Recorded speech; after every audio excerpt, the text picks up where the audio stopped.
Welcome to our home. It is so nice to have the newest reporter from the Gazette here. I'm so anxious to get to know you and let you learn a little bit more about our home and our family. I can't think of a better place for you to learn about Will and the work that he does for our community and for our state. Well, thank you so much for having me today. I have been wanting to get inside this house for so long. It's gorgeous. Now, well, just let me tell you that when we came to Emporia and purchased the Gazette, we knew that we wanted to make Emporia our permanent home. And when we found this beautiful lot on the corner of Exchange and 10th Street, we knew we had to make it our own. I mean, the lot had so much potential. Now, the house was a bit run down, but over the years, we've been able to modernize it. And in the last few years, we were able to do a complete renovation.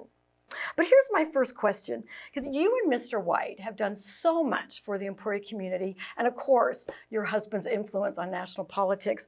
And I know young Bill's probably going to follow in his footsteps, be just as successful, but I'm wondering, how did the two of you want your family to be remembered? What legacy do you want to have for us?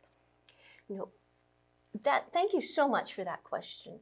We really want our legacy to be remembered as something worthwhile, as a contribution to make Emporia, to make Kansas, to make our nation a better place to live. We want to be able for people to come into our home and visit, hear the stories about the things that Will and I have been able to do, and also see some of the wonderful artifacts that we've collected in our travels. Well, do you have any plans? Like, what would you like to see happen?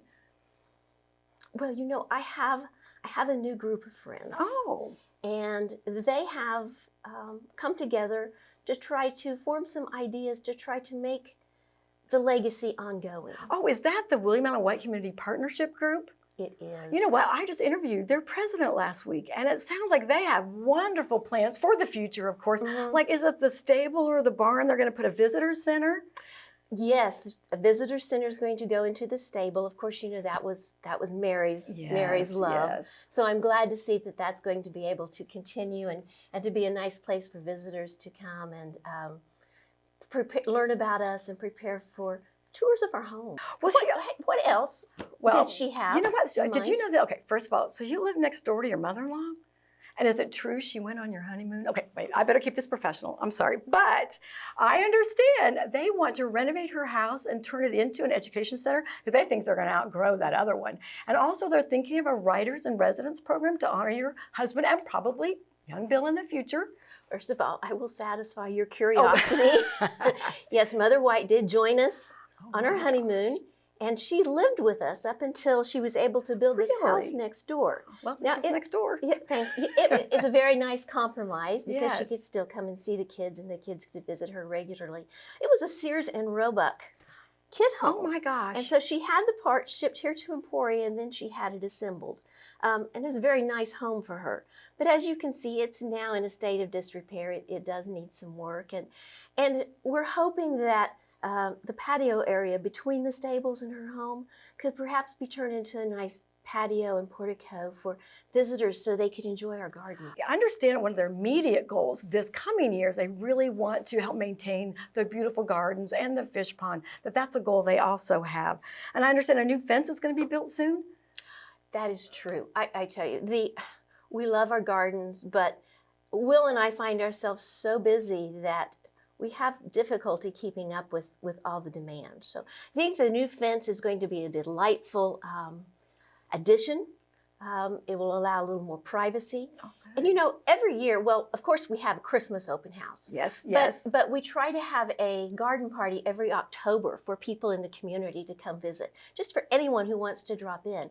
And this year we're having that on Saturday, October 5th. All these plans they have take money. And I asked her, how are you going to pay for it? Did you know there's this wonderful philanthropy group in Emporia called the Emporia Community Foundation? And they sponsor something called Match Day, where people can just donate out of the goodness of their hearts to these different groups. And I guess WWCPI is one of those groups. So I was wondering, do you have any like words of wisdom or something I could put in the article that might help people donate to the Red Rocks WWCPI group? Oh, you know, that is an amazing organization. And I do hope people will take time to make a matching donation. Well, thank you again for letting me interview you. I really appreciate it. And I want to say thank you to those of you watching our video.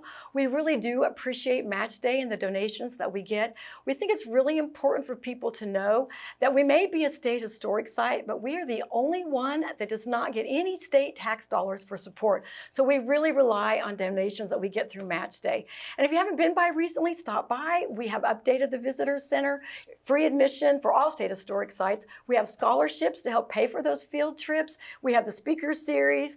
Barb did last year. She did Sally White for one of our presentations. So stop by for that. Donations are always welcome at that series. And what am I missing, Barb? Just that we would love to have you come visit anytime. And October 5th is indeed an open house. So please do visit. Yeah.